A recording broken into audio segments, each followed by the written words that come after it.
The year is 298 after conquest. The air above the Trident is not the crisp, gun-smoke-laden atmosphere of Austerlitz, nor the scorching dry heat of the Egyptian campaign. It is heavy, saturated with a moisture that clings to the skin like a shroud, carrying the distinct copper tang of spilled life. Here in the Riverlands of Westeros, the silence is not the respectful pause of history, holding its breath, but the buzzing, indifferent drone of carrion flies. They swarm in clouds that rival the size of battalions feasting upon a banquet laid out in the mud, a banquet of broken men and butchered horses. The ground itself tells a story of chaotic, undisciplined violence.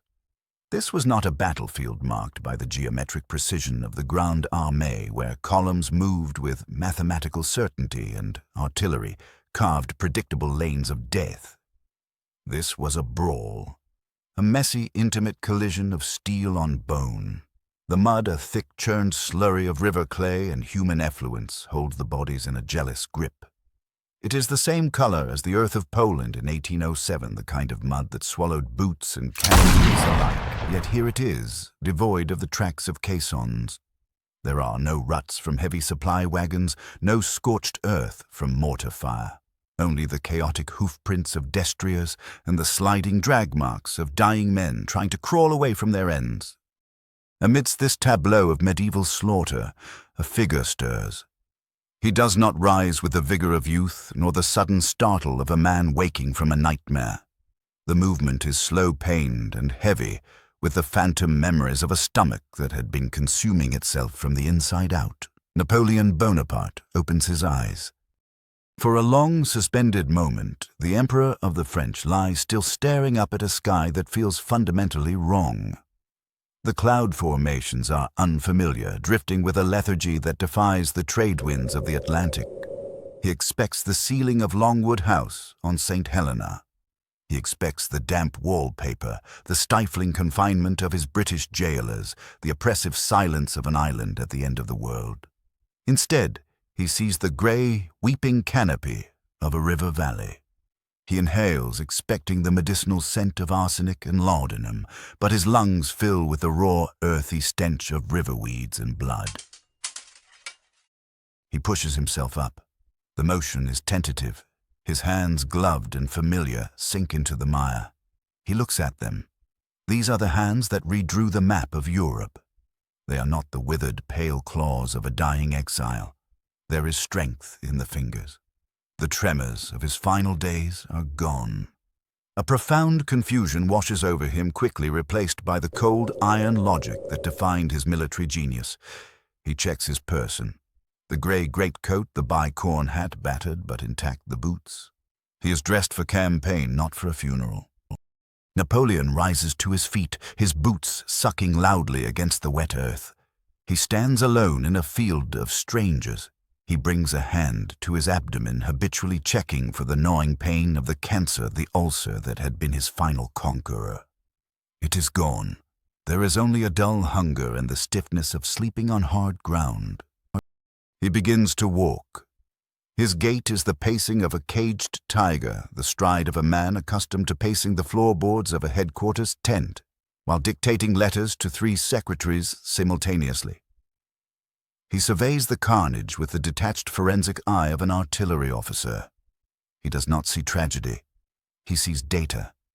He sees the inefficiency of the slaughter. To his left lies a corpse clad in heavy lobstered steel, dyed a deep crimson, a Lannister man-at-arms.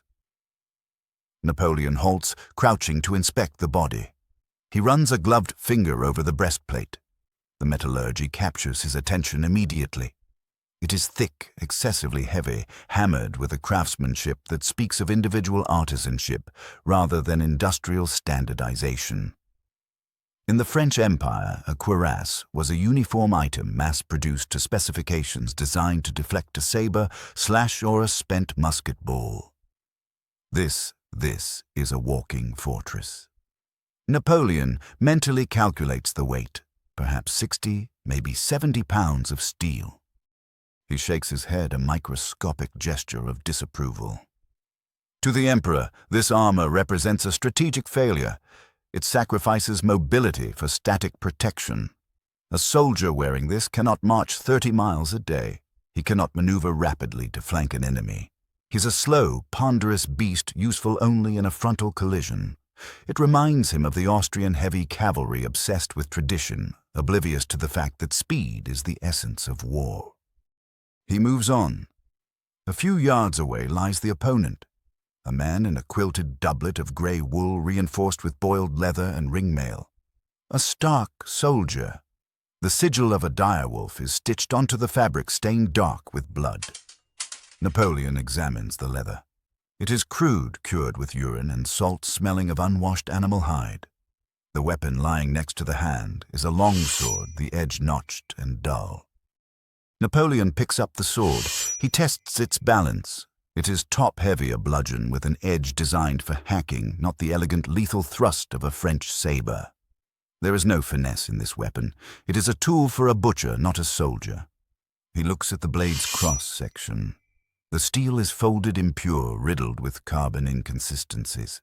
It lacks the temper of Toledo or Damascus steel, and certainly lacks the industrial consistency of the forges at Klingenthal. He tosses the sword back into the mud with a sneer of professional disdain. The technology surrounding him is archaic. It is not merely old, it is stagnant. He realizes he is looking at a battlefield that belongs to the era of Charlemagne or the Crusades. There is no smell of black powder, no discarded paper cartridges, no broken ramrods. The Emperor walks further, climbing a small rise to gain a vantage point. The landscape reveals itself. A wide rushing river dominates the horizon, the Trident. It is swollen brown with silt cutting through the land like a severed artery.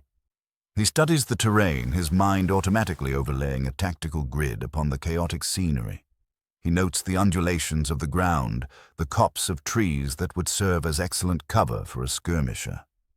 Screen the gentle slope that would provide a perfect glacis for a battery of 12-pounder cannons. But there are no cannons. The silence of the artillery is the most deafening aspect of this new world.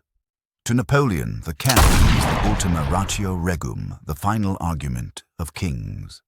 A battlefield without artillery is a brawl without logic. He looks at the distribution of the bodies.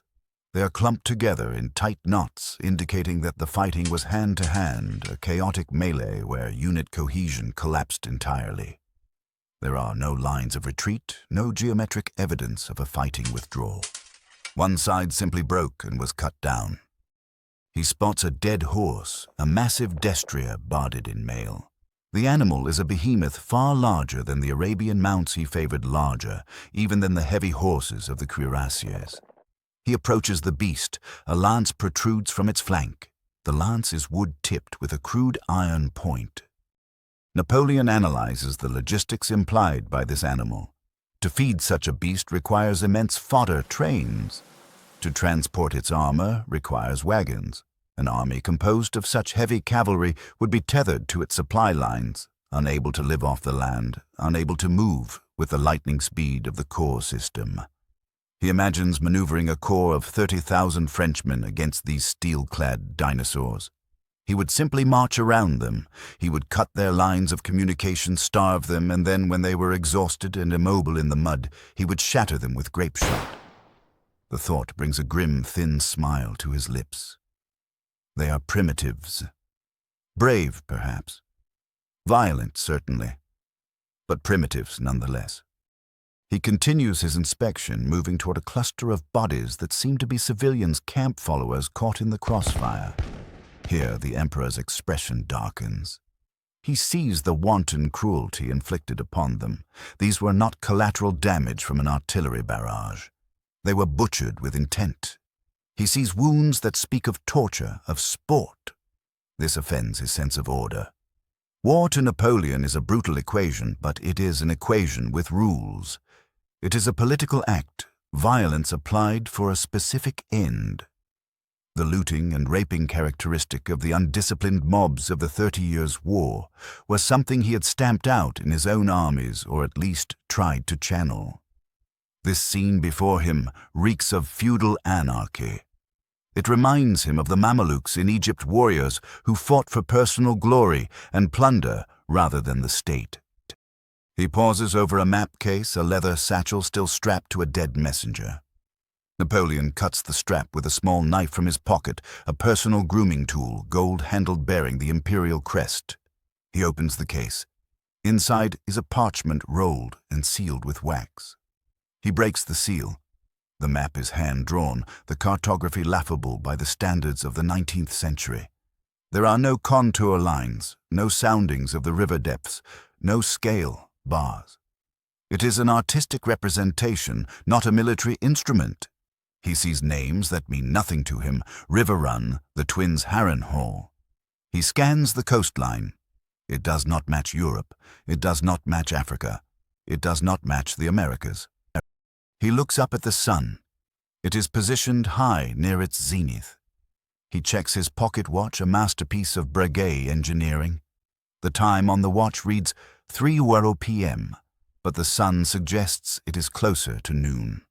The discrepancy is jarring. Napoleon stands amidst the dead, the parchment crinkling in his grip. The wind shifts, blowing the stench of the dead directly into his face. He does not flinch. He has stood amidst the piles of dead at Eylau, where the frozen corpses stood like statues in the snow. He has seen the horrors of the retreat from Moscow. This is small, this is a skirmish, but the implication is massive. He is alive, he is healthy, and he is somewhere else. A cold realization settles in his gut, heavier than the lead of a musket ball. He is not in France. He is not in England's custody. He's a ghost in a machine he does not recognize. But as he looks at the primitive swords, the clumsy armor, the utter lack of tactical sophistication evident in the corpse piles, the initial confusion gives way to a familiar sensation. It is a sensation he has not felt since the bridge at Lodi, since the sun rose over Austerlitz. It is the sensation of opportunity. He looks at the dead Lannister soldier again. He looks at the crude longsword. He looks at the open, unguarded terrain of the Riverlands. In the land of the blind, the narrator's voice would intone if this were a mere story, but here the thought manifests as a spark in Napoleon's dark, intense eyes. The one-eyed man is king. But Napoleon is not a one-eyed man. He is a visionary. He is a predator who has suddenly found himself in a pen of sheep. He drops the map, memorizing the crude geography in a single glance. He straightens his coat, brushing a speck of Westerosi mud from his lapel. He checks the load of his pistol, a beautiful double-barreled flintlock that had been in his belt when he died. 2 shots, lead balls, dry powder. He is armed. He is alive. And he is surrounded by children playing at war. The wind howls across the trident, whistling through the visors of dead knights. It sounds like a mournful dirge to the ears of the Westerosi. But to Napoleon Bonaparte, standing alone in the mud, it sounds like something else entirely. It sounds like an invitation. The Emperor turns his back on the river and begins to walk inland, his boots finding purchase on the solid ground, his eyes scanning the horizon, not for rescue, but for the next piece of high ground to place a battery. The eagle has landed not in the nest of its fathers, but in a strange, savage wilderness. And the wilderness has no idea what has just awakened within it. The silence of the grave does not hold. It is broken, not by the trumpet of the archangel, but by the jagged, discordant rhythm of human cruelty. A mile from the riverbank, the air thickens with smoke, not the white clinging fog of gunpowder, but the greasy black soot of burning thatch and timber. Napoleon moves toward it. He moves with the instinct of a hunter who hears a twig snap in the forest, or a general who hears the distant rumble of an engaging skirmish line. He keeps to the low ground, utilizing the defilade of a dried creek bed, his boots silent on the damp moss. He is no longer the emperor on the throne. He is the artillery lieutenant from Corsica, the man who knows the value of remaining unseen until the trap is sprung. He ascends a ridge, pushing aside the fronds of a fern with the barrel of his pistol, and looks down into a small clearing. What he sees there is an affront to every principle of military order he has ever instilled in the Grande Armée. Below him, a hamlet is dying. It is a small collection of wattle and daub huts centered around a modest stone-scepter seven-sided structure that is currently being desecrated. The perpetrators are not soldiers. To Napoleon's discerning eye, accustomed to the uniform ranks of the Imperial Guard, the bearskins, the blue coats, the pristine white breeches, these men are a visual cacophony. They are a riot of mismatched steel and garish fabrics, a motley collection of sellswords known in this land as the Brave Companions or the Bloody Mummers. Napoleon studies them with a mixture of anthropological curiosity and professional disgust. They wear armor that seems scavenged from a dozen different corpses, a breastplate here, a chainmail hauberk, there a rusted gorget paired with a helmet that does not fit.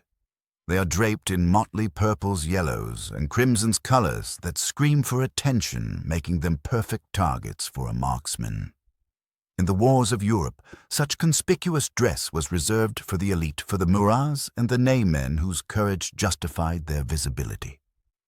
Here it seems to be the uniform of the clown. But these clowns are armed with sharp steel. Napoleon's gaze locks onto their mounts.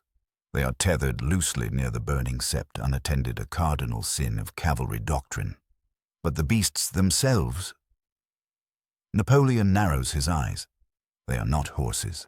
They are striped black and white with the thick necks of draft animals and the skittish temperaments of wild game. Zor says, "The Emperor has seen the zebras of Africa in sketches and menageries, but he has never seen them ridden for war." He analyzes their physiology instantly. Their center of gravity is lower than a destrier, their biting power likely significant. However, he notes their agitation at the smell of smoke. They are not battle-hardened. A sudden noise, a sudden shock would likely scatter them. He shifts his attention back to the men. There are 8 of them. They are currently engaged in the sport of tormenting the local peasantry. A man, likely the village elder, is being dragged by his ankles through the mud, while a mercenary, with a rusted arak, laughs, kicking him in the ribs. Another mercenary is prying the gold fillings from the teeth of a screaming woman. To a modern observer, this is a war crime.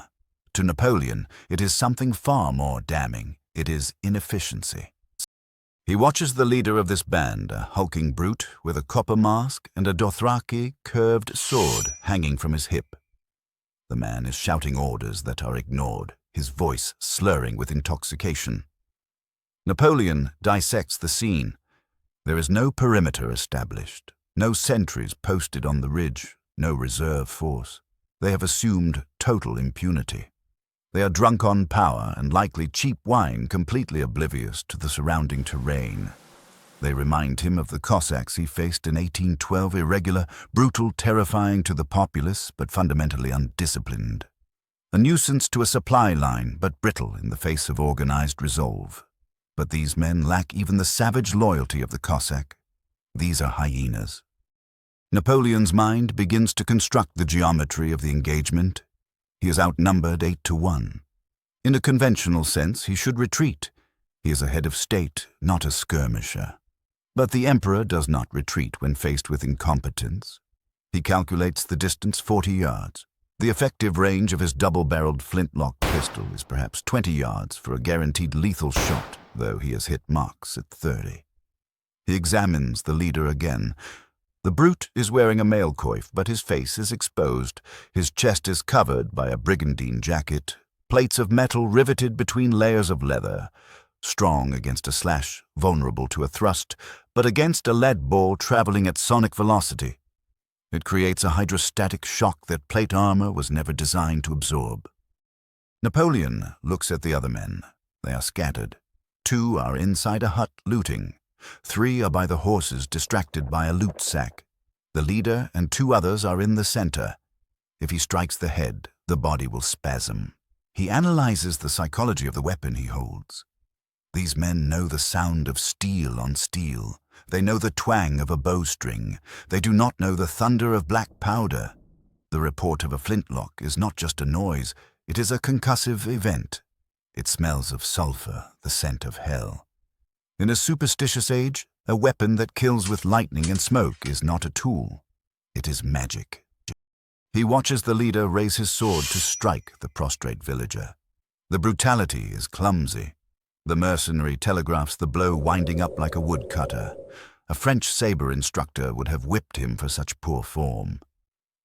Napoleon checks the priming pan of his pistol. The powder is dry, dark grains of refined French gunpowder, the best in Europe. He pulls back the hammer. The click is soft, swallowed by the crackling of the burning roof. He does not feel fear. The adrenaline that courses through him is cold, clarifying. It is the same ice that flowed in his veins when he stood on the bridge at Arcole, wrapping the flag around himself and charging into the Austrian volley. He feels a supreme sense of contempt for these men. They soil the profession of arms. They are not soldiers. They are bandits playing dress-up. He observes a gap in the leader's armor, the armpit exposed as he raises the sword. But Napoleon aims higher. He aims for the center of the mass, or perhaps the head. No, the head. At this range, he needs to make a statement. A chest wound might be survived for minutes, allowing for a counterattack. A headshot is final. It turns a man into an object instantly. He adjusts his stance, digging his boots into the loam to create a stable firing platform. He breathes in, expanding his diaphragm, steadying the pistol with a two-handed grip, anachronistic for his time, perhaps, but necessary for the precision he demands. He waits. He waits for the wind to die down. He waits for the leader to pause, to gloat, to hold still for that fraction of a second that seals his fate. The mercenary laughs, a wet gurgling sound, and turns to shout something to his comrade. He presents his profile to the ridge. Napoleon's finger tightens on the trigger. He is not thinking of the morality of saving the peasant. He is thinking of the ballistics. He is thinking of the trajectory. He is thinking that this continent, this chaotic feudal mess, requires a lesson in the modern age. The wind shifts. The smoke clears for a heartbeat. The target is clear. The Emperor of the French, the conqueror of Europe, the god of war, exhales. The world slows down to the stillness of a painting. He sees the mercenary's rotten teeth, the sweat on his brow, the absolute ignorance of the death that hovers 40 yards away. Napoleon whispers a single word, a command to himself and to history. Phew. The trigger breaks. It is a mechanical event, felt rather than heard, a crisp release of tension within the lock mechanism of the pistol. To the observer, it is instantaneous. To the student of ballistics, it is a sequence of distinct, violent physical interactions. The sear disengages from the tumbler. The mainspring, a piece of tempered steel, coiled with potential energy, uncoils with snapping violence. The hammer, holding a piece of jagged flint in its jaws, arcs forward. This is the intersection of two eras. The flint strikes the frizzen, the L-shaped piece of steel covering the priming pan. The collision is elemental. Stone against metal. Friction tears microscopic shards of steel from the face of the frizzen, heating them instantly to incandescence. These are not merely sparks. They are molten meteors, white-hot, showering down into the small trough of the pan below. Waiting for them is the primer, fine-grained black powder, a mixture of saltpeter, charcoal, and sulfur, measuring the precise ratios dictated by the chemistry of the French Enlightenment. In Westeros, this powder is the stuff of alchemists, the wildfire of the pyromancers, a mystical substance feared and misunderstood. To Napoleon, it is simply a propellant. It is chemistry harnessed for kinetic intent. The sparks kiss the powder. There is a fizz, a rapid deflagration in the pan faster than a heartbeat. This initial flare shoots a jet of flame through the touch hole, a tiny tunnel drilled into the side of the barrel. It reaches the main charge packed behind the lead ball, and then the laws of physics assert their dominance over the laws of men. The main charge ignites. The solid grains of powder convert instantly into gas, expanding to thousands of times their original volume. The pressure inside the breech spikes to thousands of pounds per square inch. The barrel of the pistol, forged from the finest steel of Versailles, contains this fury, channeling it in the only direction available forward. The lead ball, a sphere of soft metal slightly smaller than the bore, is kicked by this expanding wall of gas. It engages the smooth-bore barrel, sliding down the tube, accelerating from 0 to supersonic speeds in the space of 6 inches. It exits the muzzle, surrounded by a cloud of white-gray smoke and a shockwave of compressed air. The sound that follows is not a noise familiar to this world. It is not the twang of a weirwood bow. It is not the crash of a trebuchet stone. It is a crack of thunder, sharp, percussive, and deafeningly loud. It is the sound of the sky tearing open. It rips through the humid air of the Riverlands, moving faster than the sound of the scream that will never come. Across the 40 yards of separation, the lead ball travels. It is an indifferent messenger. It does not care for the honor of knighthood or the cruelty of the mercenary. It obeys only the trajectory calculated by the Emperor's eye and the stability of his grip. The leader of the brave companions, the brute in the copper mask and brigandine, is mid-laugh. His mouth is open, a cavern of rotten teeth and malice. He is turning back to his victim, raising his sword for the killing blow. He does not see the death approaching him. He does not hear the report of the pistol, for the bullet travels faster than the sound of its own firing. The ball strikes him. It impacts just above the bridge of the nose, slightly to the left of the center, in the chaotic seam between his copper mask and the flesh of his forehead. The physics of the impact are gruesome. The lead ball, soft and malleable, flattens upon contact with the bone, increasing its surface area. It transfers all its kinetic energy, hundreds of joules, into the skull in a single microsecond. There is no deflection. There is no glancing blow. The frontal bone shatters. The ball punches through, carrying fragments of copper and bone into the soft, gelatinous mass of the frontal lobe. The hydrostatic shock wave ripples through the brain matter, turning the organ into pulp before the nervous system can even register the sensation of pain. The back of the skull blows out in a spray of red mist and gray matter, painting the mud behind him in a gruesome, abstract expression of violence. The mercenary is dead before his knees buckle.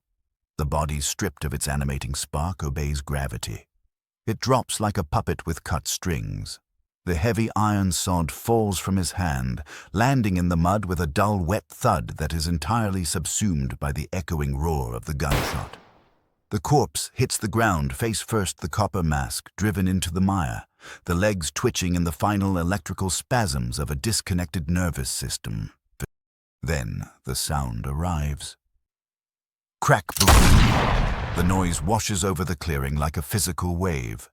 It slams into the ears of the remaining mercenaries, a volume of sound they have never experienced outside of a severe summer storm. But this thunder came from the ground. It came from the ridge. The effect is instantaneous and total. The Zorses go mad. Evolution has not prepared these striped beasts for the sound of firearms. In the African savannas of their origin, or the plains of Essos, they fear the roar of the lion or the hiss of the serpent. This sharp, explosive report triggers their deepest flight responses. They rear up their eyes, rolling white with terror, tearing their reins from the loose grip of the distracted mercenaries. They scatter, galloping blindly into the woods, crashing through the underbrush, braying in high-pitched panic. The men are frozen. Psychological shock is a weapon Napoleon knows intimately. He has seen Austrian lines crumble before the first volley is even fired, broken by the sheer, rhythmic terror of the pas de charge. But this is different. This is the shock of the impossible. The 7 surviving mercenaries stand rooted in the mud. Their brains are struggling to process the sensory input. They saw a flash of lightning from the trees. They heard a clap of thunder. And their leader, the strongest among them, the man who had survived a dozen skirmishes and killed 100 men, simply ceased to exist. His head had exploded. There was no arrow, there was no quarrel, there was no visible projectile. One of the mercenaries, a man with a distinct Myrish accent and a crossbow slung over his back, stares at the corpse. He looks at the smoking hole in the back of the head. He looks at the trees. His face drains of color. He makes the sign of the star across his chest, his fingers trembling. Sorcery, he whispers the word catching in his throat. Blood magic. To these men, violence is intimate. It is sweat and leverage and the resistance of muscle against steel. It is a process. This was instant. This was divine retribution. On the ridge, the Emperor does not celebrate. He does not smile. His expression is one of detached professional scrutiny. He watches the smoke from his pistol barrel drift lazily in the damp air, a sulphurous gray ribbon marking his position. He does not hide. He analyzes the moral element of war. In his maxims, he wrote that the moral is to the physical as 3 is to 1. Here in this clearing, that ratio is currently 10 to 1. He has broken their reality. They are not looking for an enemy soldier. They are looking for a god or a demon. Napoleon steps out from the cover of the ferns. He moves with deliberate slowness. He does not run. He does not charge. He walks to the edge of the rise, silhouetted against the gray sky, the long gray coat billowing slightly in the wind. He holds the pistol in his right hand, the barrel still smoking, pointed towards the ground.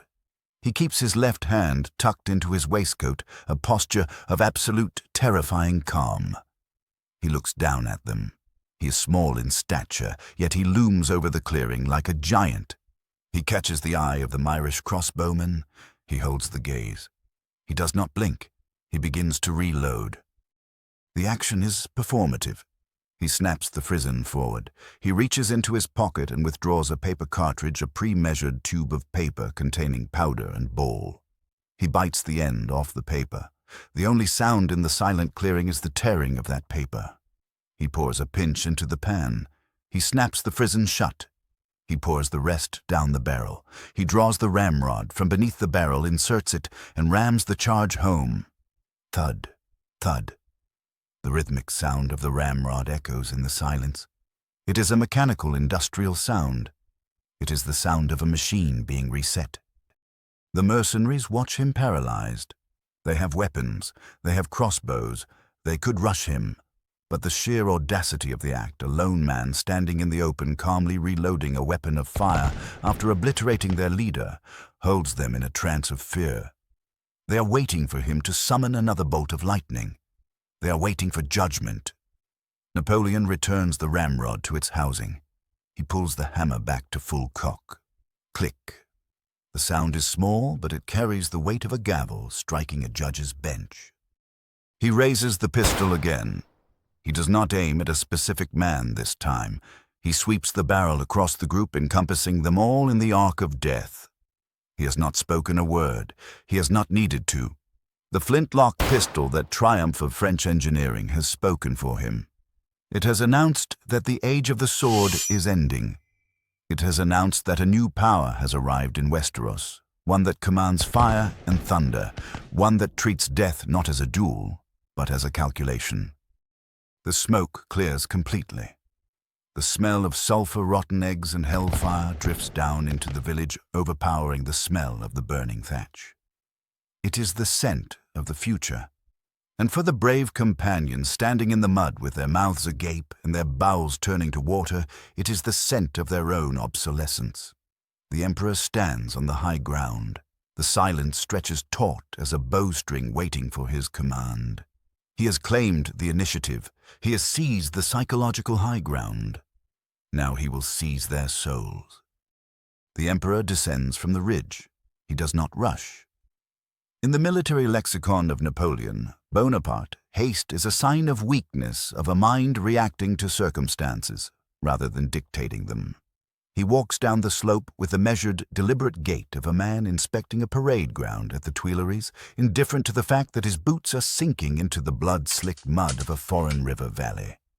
He keeps the pistol visible, held loosely in his right hand, the hammer cocked, a silent black iron scepter of authority. But it is not the weapon that holds the 7 remaining mercenaries in place. It is the man. As he closes the distance, the physical reality of Napoleon becomes apparent to the bandits. He is not a giant. He lacks the barbaric, muscular bulk of the man he just executed. He is short, his frame thickened by middle age, his hair thinning. By the standards of Westerosi martial culture, which prizes reach and brute strength, he should be unimpressive. Yet as he steps into the clearing, he projects a kinetic density that warps the air around him. It is the aura of the Emperor, a phenomenon recorded in the memoirs of 1,000 French soldiers, a palpable vibrating force of will that can silence a room of shouting marshals or freeze a regiment of hostile infantry. He stops 5 paces from the group. The smell of them is atrocious, a mixture of stale sweat, cheap ale, and fear. To Napoleon, it is the smell of raw material. He looks them over his grey eyes, moving from face to face with the speed of a whip crack. He is not looking at them as men. He is assessing them as assets. He sees the Irish crossbowman, his knuckles white on the stock of his weapon. He sees a Lycene pirate with dyed hair shivering. He sees a brute from the Reach clutching a spiked mace, his eyes wide and darting, looking for an exit that his legs are too terrified to take. Napoleon knows this moment. He has lived it before on the road to Grenoble during the 100 Days. He remembers standing alone before the 5th Regiment of the line the Royalist soldiers sent to arrest him. He had walked into their muskets, opened his coat, and dared them to fire. They had wept and thrown themselves at his feet. These men are not French soldiers, they are hired killers. But the mechanics of the human soul the Emperor knows are universal. Men crave order, men fear the unknown. And right now he is the only source of certainty in their world. He speaks. He does not attempt to speak the common tongue of Westeros. He speaks in the language of command, which transcends vocabulary. He barks a short, sharp phrase in French. It is guttural, clipped, and utterly devoid of hesitation. It is a sound that demands compliance, not comprehension. The tone is not a request. It is a statement of fact. The mercenaries flinch. The sound of this strange rhythmic language hits them like a physical blow. It sounds nothing like the flowing Valyrian of the East or the harsh grating of Dothraki. It sounds precise. It sounds industrial. The Irish crossbowman, the most dangerous of the lot, shifts his weight. The bolt is loaded. He could raise the weapon. At this range, he could not miss. Napoleon sees the thought form in the man's eyes. He sees the microscopic tension in the man's shoulder. The Emperor does not raise his pistol. Instead, he takes a step forward. He walks directly toward the loaded crossbow. It is a gamble of suicidal arrogance, or perhaps of preternatural calculation. Napoleon fixes his gaze on the crossbowman's eyes, ignoring the weapon entirely. He locks onto the man's psyche, drilling into him with that famous, terrifying stare, the stare that made grown men stammer, that made Tsar Alexander look away, that made the Duke of Wellington uneasy, even from across a valley. Napoleon stops inches from the crossbow. He reaches out with his left hand. He does not snatch the weapon. He extends his open palm up in a gesture of expectant entitlement. He waits. The silence stretches agonizing and thin. The wind rustles the burning thatch of the village. The Mirish man stares at the small man in the grey coat. He looks at the dead leader whose head is a ruin in the mud. He looks at the smoking wand in the small man's other hand. He looks into the grey eyes and sees an abyss of absolute, unwavering confidence. In that gaze, the mercenary sees a terrifying truth. This man does not believe he can be killed. And if he cannot be killed, then to fight him is to fight the stranger himself. The mercenary's will snaps. It is a visible event. His shoulders slump. The tension leaves his frame, replaced by the heavy lethargy of submission. He lowers the crossbow. He places it into Napoleon's waiting hand. Napoleon takes the weapon. He does not check it. He does not look at it. He hands it back to the mercenary, but he points imperiously to the ground. Drop it. The gesture is universal. The Irish man drops the crossbow. It clatters onto the stones. Napoleon turns to the next man, the one with the mace. He does not speak. He simply jerks his head toward the ground. The dominance is total. It is the dominance of a master over a hound. The brute drops the mace. One by one, the contagion of submission spreads. It is a psychological cascade. Once the strongest among them yielded, the social structure of the group collapsed instantly, reforming with Napoleon at the apex. They drop their swords, their axes, their knives. The weapons fall into the mud, a chorus of surrender composed of iron and steel. Napoleon stands amidst the discarded weaponry. He has not raised his voice since that first command. He holsters his pistol, a deliberate act of contempt. He is telling them that he no longer needs the thunderstick to control them. He is telling them that they are no longer threats. He begins to pace before them. He clasps his hands behind his back, the classic silhouette emerging against the backdrop of the burning village. He is inspecting them. He walks down the line of trembling killers, muttering to himself in French, critiquing their appearance. He reaches out and adjusts a soldier's brigandine, pulling it straight.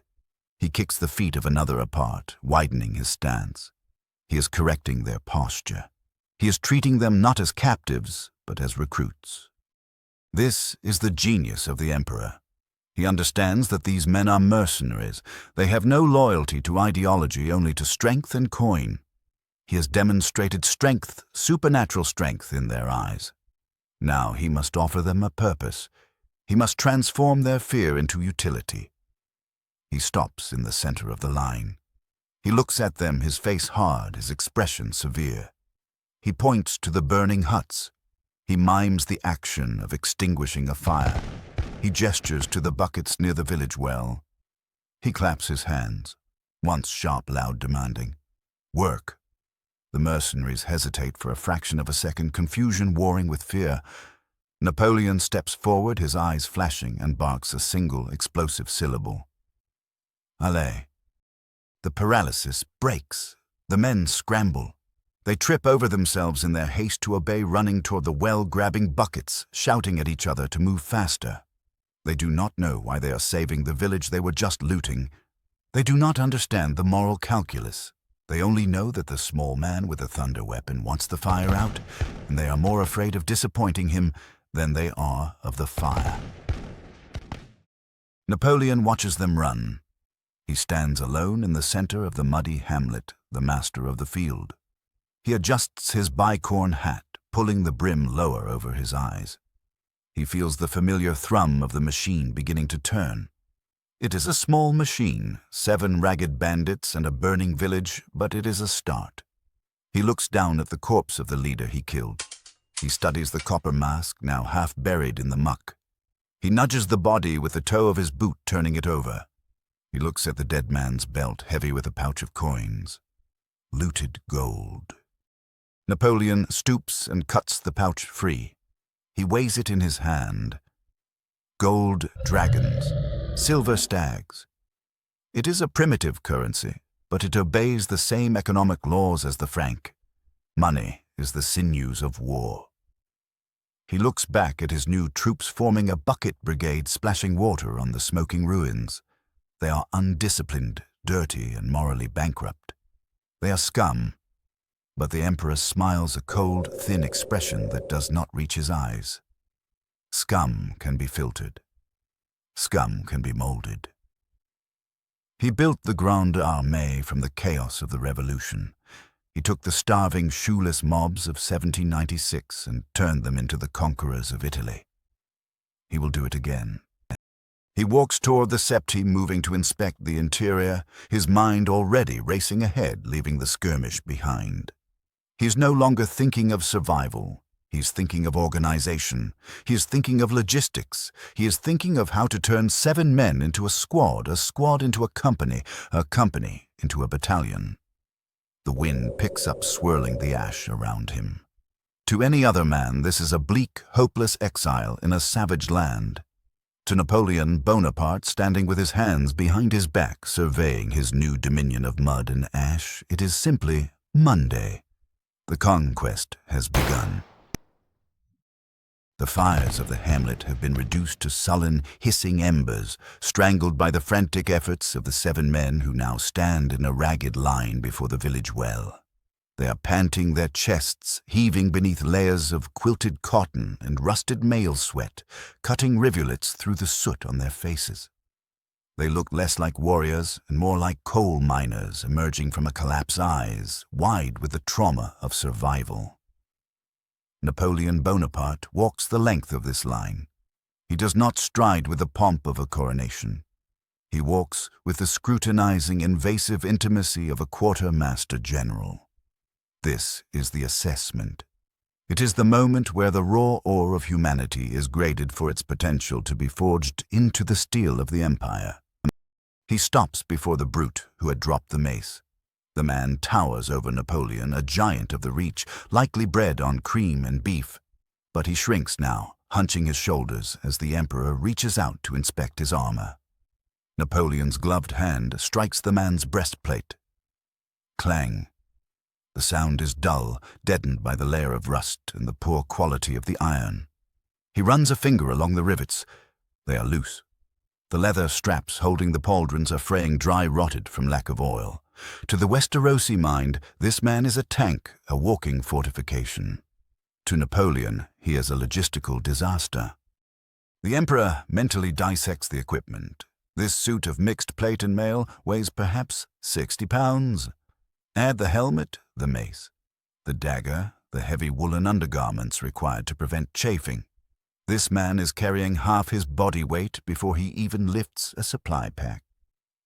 Napoleon calculates the metabolic cost. A soldier so encumbered cannot march the standard 20 miles a day required by the reglement of 1791. He would be lucky to manage 10. In the campaigns of Italy, Napoleon's foot cavalry defeated the Austrians not by shooting better, but by walking faster. They carried light packs, wore comfortable blue coats, and slept on the ground. They outmaneuvered the enemy because they were not burdened by the vanity of steel. This armor is a cage. It locks the soldier into a specific frontal mode of combat. It limits his peripheral vision. It overheats him in summer and freezes him in winter. It is a relic of an age where individual survival was prized over unit mobility. Napoleon looks at the man's boots' cracked leather-thin soles, zero-arch support. Bad boots lose campaigns. If a soldier cannot walk, he cannot fight. This giant is one twisted ankle away from being a useless mouth to feed. He moves to the next man, a wiry fellow from the Stormlands clutching a short sword. Napoleon gently takes the weapon from his unresisting grip. He holds it up to the grey light. The blade is pitted. The edge is uneven, sharpened by a whetstone in the hands of an amateur. It is a slashing weapon, top-heavy. Napoleon executes a few experimental swings, his wrist snapping with the precision of a fencer. The balance is atrocious, but the critique goes deeper than metallurgy. The sword is a weapon of the ego. It requires space to swing. It requires a soldier to be an individual hero, to step out of formation to engage his foe. It is the weapon of the duel of the Iliad, of the singular narrative. Napoleon despises the singular narrative. He believes in the mass. He compares this crude bar of iron to the socket bayonet of the French Charleville musket. The bayonet transforms a musket into a spear. It transforms 1,000 men into a porcupine of steel, a single organism that can repel cavalry or sweep a ridge. A man with a sword fights for himself. A man with a bayonet fights for the man next to him. The bayonet requires no room to swing, only the discipline to thrust. It turns the infantry line into a machine. He hands the sword back with a sneer of dismissal. These men are armed for a tavern brawl, not for war. Napoleon continues his inspection, moving from the men to their mounts. The Zorse have returned, lingering nervously at the edge of the woods, driven back by hunger. The emperor approaches a saddlebag thrown over a fence rail. He undoes the buckles. This is the true test. An army marches on its stomach. The genius of the Grande Armée was not just in its cannons, but in its commissariat. He upends the bag onto a flat stone. The contents spill out a few heels of moldy black bread, a wedge of hard cheese that smells of ammonia, a skin of sour wine, and to Napoleon's immense irritation, a silver candlestick and a woman's silk scarf. Loot. They carry plunder instead of rations. They carry dead weight. He picks up the bread. It is rock hard. It lacks the preservation of the hardtack biscuit issued to the Imperial Guard. He sniffs the cheese. It is rancid. There is no dried meat, no vinegar to purify water, no coffee to stimulate the nerves. He looks at the Zorse. They are grazing on grass. At least the transport fuels itself. But an army cannot live on foraging alone, especially in a devastated war zone like the Riverlands. Without a supply train, without magazines, without a canning process, which Appert had so brilliantly developed for him, these men are tethered to the villages they plunder. They are parasites, not conquerors. A parasite eventually kills its host and then dies. A conqueror organizes the host to feed the engine of war. Napoleon kicks the silver candlestick into the mud. The mercenaries jump at the sudden violence of the motion. He turns his back on them. The assessment is complete. The verdict is damning. They are untrained, ill-equipped, malnourished, and tactically obsolete. They are a rabble. But they are his rabble, and they have one advantage: they are terrified of him. Fear is a potent substitute for discipline in the short term. He needs to visualize the board. Napoleon walks to a patch of ground where the mud has dried slightly. He finds a charred stick from the ruins of the sept. He crouches. The posture is iconic, the little corporal amidst his men planning the fate of nations in the dirt. He closes his eyes for a second, summoning the photographic memory that catalogued the topography of Europe, the depths of the Nile, and the streets of Paris. He recalls the map he saw in the messenger's satchel. He drives the stick into the earth. Scritch. He draws a long, winding line. The trident. He marks the confluence of the three forks. He marks the position of the twins to the north, a choke point, a strategic bridge. He marks Riverrun to the west. He marks Harrenhal to the south, a massive fortress if the map was to be believed. He begins to annotate the map with symbols that would baffle a master of the citadel. Geometric shapes representing core concentration. Dotted lines for lines of communication. Arrows for vectors of attack. He calculates the distances, if the sun is there. And the river flows this way. Then King's Landing, the enemy capital, lies south-southeast. The Starks are north. The Lannisters are west. He is in the center. Napoleon pauses the stick hovering over the crude map. In military strategy, the central position is a double-edged sword. It allows a commander to strike out in any direction, defeating enemies in detail before they can combine. But it also exposes him to encirclement. He looks at the terrain around him. Flat riverlands. Good for cavalry. Good for maneuvering. Terrible for defense. There are no Alps here to shield him. No English Channel. He needs a fortress. He needs a base of operations. He needs a depot to manufacture powder, to forge decent steel, to train these savages to march in step. His eyes fix on the scribbled representation of Harrenhal, a ruin the map had suggested, a place of ghosts. Napoleon does not believe in ghosts. He believes in walls. He stands up, tossing the stick into the dying fire. He wipes his hands on his coat. He turns to the 7 men who are watching him with the confused awe of dogs watching their master perform a card trick. He has assessed the tools. They are blunt, rusted, and heavy. But the hand that wields them is the most skilled in human history. He points to the Zorses. He mimes the action of mounting. He points to the south towards the massive ruined silhouette that is just barely visible on the horizon, a black jagged tooth against the gray sky. He does not explain his strategy. He does not ask for their opinion. He assumes the burden of command, a weight he has carried since he was 24 years old. The assessment is over. The campaign has begun. The eagle has surveyed the nest, found it wanting, and now prepares to build a new one from the bones of the old world.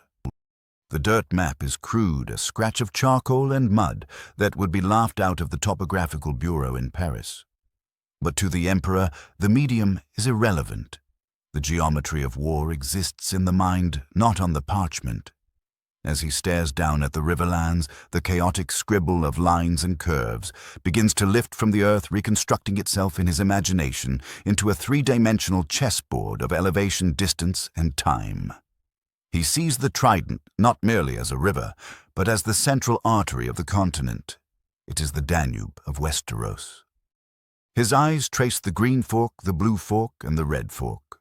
To a feudal lord, these are boundaries of ownership lines where one tax jurisdiction ends and another begins. To Napoleon, they are lines of operation. He analyzes the flow. A river is a wall to the enemy and a highway to the prepared mind. It protects a flank, it ferries heavy artillery, it accelerates the transport of grain. He sees the potential for a flotilla of gunboats, flat-bottomed barges carrying 12-pounders, dominating the waterways, turning the river itself into a mobile fortress. His gaze moves north. The Twins. Even on this primitive map, the strategic significance of the Twins screams at him. It is a choke point, a double-fortified bridge crossing a major water obstacle. It reminds him of the bridge at Lodi or the vital crossings of the Po River during the Italian campaign of 1796. He studies the positioning. Whoever holds that bridge controls the valve of the north. It is the only way for the Stark armies to descend into the Riverlands without a weeks-long detour. But Napoleon notes a critical flaw. It is a toll booth held by a vassal who barters passage. This offends his concept of the state. A bridge of such importance should not be the private property of a toll keeper. It should be a strategic asset of the central government, garrisoned by federal troops, its approaches cleared for fields of fire. He mentally marks the Twins not for negotiation, but for seizure. He would not barter a marriage pact for a crossing. He would storm it with a column of grenadiers and hang the toll keeper for obstructing the Grand Army. He looks south. The God's Eye, Harrenhal. The fortress looms large on the map, a black scar near the center of the continent. The locals whisper of it as a cursed ruin, a monument to hubris burned by dragonfire. Napoleon dismisses the superstition instantly. He looks at the location. It is equidistant from the major fronts. It sits on the edge of a massive lake offering fresh water and fishing for an army of thousands. It is the pivot. In his mind's eye, he overlays the map of the Riverlands with the map of Saxony during the 1813 campaign. Harrenhal is Dresden. It is the central depot from which he can radiate outward. It is the hard point where he can stockpile the harvest of the fertile river valley, creating a magazine that will allow his army to operate independent of long supply trains.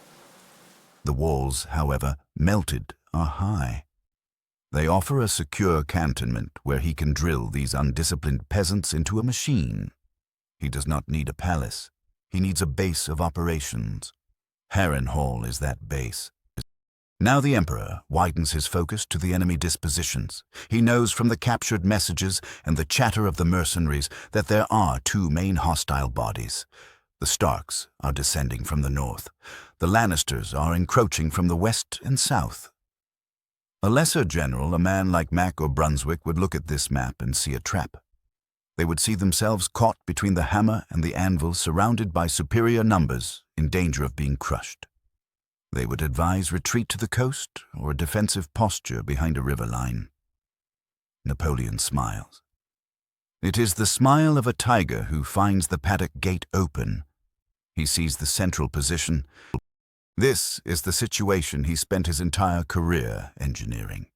He is not surrounded. He is positioned on the interior lines. The Starks and the Lannisters are separated by hundreds of miles, by rivers, by mountains. They cannot support each other. They cannot coordinate their movements effectively in a world without semaphore telegraphs. He analyzes the time-distance factor. If the Lannister army moves to engage him, the Starks are too far away to help. If he strikes the Starks, the Lannisters cannot intervene. He can defeat them in detail. He visualizes the campaign. It will not be a singular, massive collision. It will be a dance. He will use the Riverlands as a vast maneuver space. He will keep the two enemy armies apart, using the rivers as screens. He will strike the nearest threat first, likely the Lannisters, whose heavy cavalry will struggle in the marshy terrain of the Trident. He will shatter them not by a frontal assault, but by a maneuver sur les derrières, marching rapidly around their flank, severing their line of retreat to the west and forcing them to fight inverted, cut off from their gold and their supplies. Then, once the lion is broken, he will spin his army around the bataillon carré, the battalion square, turning on a dime and march north to meet the wolf. He will catch the Starks as they try to cross a river, pinning them against the water, turning their winter into a watery grave. He looks at the terrain of the Riverlands again. It is flat, fertile, dotted with hedgerows and villages. It is the Belgium of Westeros. It is the cockpit of war. He thinks of Waterloo. The memory is a sharp, jagged shard of ice in his gut. The mud, the rain, the delayed arrival of Grouchy, the arrival of the Prussians on his flank. He lost because he lost control of the tempo. He lost because he allowed the enemies to combine. Here he will not make that mistake. The Lannisters represent the British wealthy static defensive reliant on gold and position. The Starks represent the Prussians aggressive, emotional, arriving from a distance. He must crush the British before the Prussians arrive. He must break Tywin Lannister before Robb Stark can close the trap. Napoleon looks at King's Landing in the far south, the capital, the seat of the Iron Throne, a city of 500,000 souls. To a medieval conqueror, it is the prize. To Napoleon, it is a distraction. Clausewitz, his spectral rival, would argue that the enemy's army is the center of gravity. Napoleon agrees. Taking the city means nothing if the enemy armies are still in the field. He took Vienna twice. The Austrians kept fighting. He took Berlin. The Prussians kept fighting. He took Moscow. The Russians burned it and the winter killed him. He will not march on King's Landing. Not yet. It is a trap of politics and mouths to feed. He will let the kings squabble over the chair of swords. He will destroy their ability to wage war in the field. He will annihilate their knights, disband their levies, and seize their granaries. When their armies are broken and their lords are begging for terms, the city will fall into his lap like a ripe pear. He looks at the red fork of the trident. He calculates the ballistics of a 12-pounder canister shot across the water. He imagines the shatter of wooden shields, the panic of horses, the collapse of the feudal order under the weight of industrial volume of fire. He is alone in a field of mud surrounded by 7 illiterate bandits and a herd of striped horses. He has no powder mills, no foundries, no marshals, no grande armée. But he has the map, and he has the mind that understands it. Napoleon stands up, wiping the dirt from his hands. The strategic vision is complete. The chaos of the War of the Five Kings has just been subjected to a rigorous mathematical solution. The variables have been accounted for. The equation is set. The Riverlands will not be his grave. They will be his parade ground. He looks toward the ruins of Harrenhal in the distance. The black stones seem to wait for him. It was built by a king who believed stone could stop dragons. It failed. Now it will house an emperor who knows that the only thing that stops a dragon is a well-placed battery of artillery and the will to use it. He turns to his men. The map in the dirt is left behind a secret blueprint for the conquest of a continent slowly dissolving in the drizzle. The geography is no longer a mystery. It is a weapon. And Napoleon has just gripped the hilt. The sun begins its descent over the Riverlands, casting long, bruised shadows across the trampled mud of the hamlet. The light turns a deep, bruised purple, filtering through the smoke of the extinguishing fires. It is the golden hour of photographers and poets, but to Napoleon, it is the hour of reflection. The adrenaline of the skirmish has faded, replaced by the cool, crystalline clarity of the political mind. He stands apart from his men. They are huddled around the well, exhausted, eyeing him with a mixture of reverence and terror. They are discussing the gold he allowed them to keep, but their voices are hushed as if afraid to disturb the entity that now controls their fate. Napoleon ignores them. He is looking at the horizon, but his gaze is turned inward. He is engaging in a dialogue with history. What he sees in this continent of Westeros is not a fantasy. He does not see dragons or magic or gods. He sees a disease. And the name of the disease is feudalism. He has spent his life fighting this hydra. In France, he rose from the chaos of the revolution to crush the ancien régime. He tore down the privileges of the nobility, the arbitrary power of the church, the suffocating restrictions of the guilds. He replaced birthright with merit. He replaced chaos with the Code Napoleon. He looks at this land, at the brutality of the brave companions, at the primitive armor of the dead knights, at the terrified, hopeless eyes of the peasantry, and he sees the Europe of the Dark Ages. He sees a society paralyzed by the accident of birth. Here a man is born a serf and dies a serf. A man is born a lord and commands armies regardless of his incompetence. To Napoleon, whose marshals were the sons of barrel coopers, stable hands, and innkeepers, this is not just unjust, it is deeply offensively stupid. It wastes the greatest resource of a nation, the talent of its people. He picks up a handful of the rich, dark soil. It crumbles through his fingers. The land is fertile, the rivers are navigable, the resources are vast, but they are squandered by a ruling class that views war as a sport and the populace as cattle. The War of the Five Kings is not a war of ideology. It is not a war for liberty or fraternity or equality. It is a squabble between rival warlords over a metal chair. It is the Mamelukes in Egypt fighting for the right to tax the fellahin. It is the Bourbons fighting the Habsburgs for a patch of Italy. It is chaos. And Napoleon Bonaparte is the avatar of order. A profound sense of purpose begins to settle over him, heavier and more permanent than the grey greatcoat he wears. He realizes why he is here. He does not believe in the seven gods of this land. He believes in destiny. He believes in his star. The star that rose over Corsica, that burned bright over Austerlitz, that flickered at Waterloo, has reignited in the skies of Westeros. He was not sent here to retire. He was not sent here to hide. He was sent here to do what he has always done, to rationalize the irrational, to impose structure upon entropy. He looks toward the south, where the map told him the capital lies. He imagines the Red Keep. He imagines the Iron Throne. To the people of this land, that chair is the ultimate symbol of power. To Napoleon, it is a piece of uncomfortable furniture. True power is not a chair. True power is a census. True power is a national bank. True power is a standardized legal code that applies to the Lord Paramount and the peasant alike. True power is the gendarmerie patrolling the roads so that a virgin can walk from the wall to dawn with a bag of gold and not be molested. He feels a sneer curling his lip. They call themselves kings, the boy king Joffrey, the wolf king Robb, the stag kings Stannis and Renly. They are amateurs. They play at war with the lives of thousands driven by vanity and vengeance. They have broken the social contract. They have failed in the first duty of a sovereign to protect the state. Therefore, they have forfeited their right to rule. The emperor straightens his spine. The fatigue of the day evaporates. He is filled with a cold, terrifying resolve. He will not merely participate in the Game of Thrones. He will flip the board. He will bring the revolution to Westeros.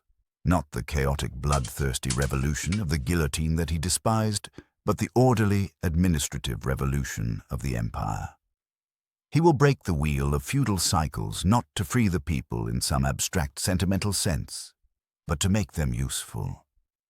He will turn these peasants into citizens. He will turn these bandits into grenadiers. He will turn this fractured, warring continent into a unified state. He looks back at his 7 mercenaries. They are the first grains of sand in the hourglass of the old world. They do not know it yet. They think they have found a new captain. In truth, they have found a new era. Napoleon takes a deep breath, inhaling the cooling air. It smells of rain and wet iron. It smells of potential. He makes a silent vow to the darkening sky. He will not stop at the Trident. He will not stop at Harrenhal. He will not stop until the lion is declawed, the wolf is domesticated, and the dragon is grounded. He will construct a new reality here, brick by brick, law by law, canon by canon. He is the scourge of God, yes. But he is also the builder. The wind stirs the hem of his coat. He turns and walks back toward the waiting men, his silhouette sharp and undeniable against the fading light. He does not need to shout. He does not need to draw his sword. His presence alone is a proclamation. The exile is over. The conquest has begun. The Emperor speaks to the Irish crossbowmen, his voice calm, level, and utterly devoid of doubt. He gestures to the south, to the road that leads to the great ruin. He gives the order to march. And as the small column of 7 men and 1 emperor begins to move through the mud, the camera of history pulls back, rising higher and higher above the Riverlands until the men are just specks in the vast war-torn landscape. But they are, specks moving with a singular, terrifying purpose. The eagle has landed at the trident, and the storm is coming with him.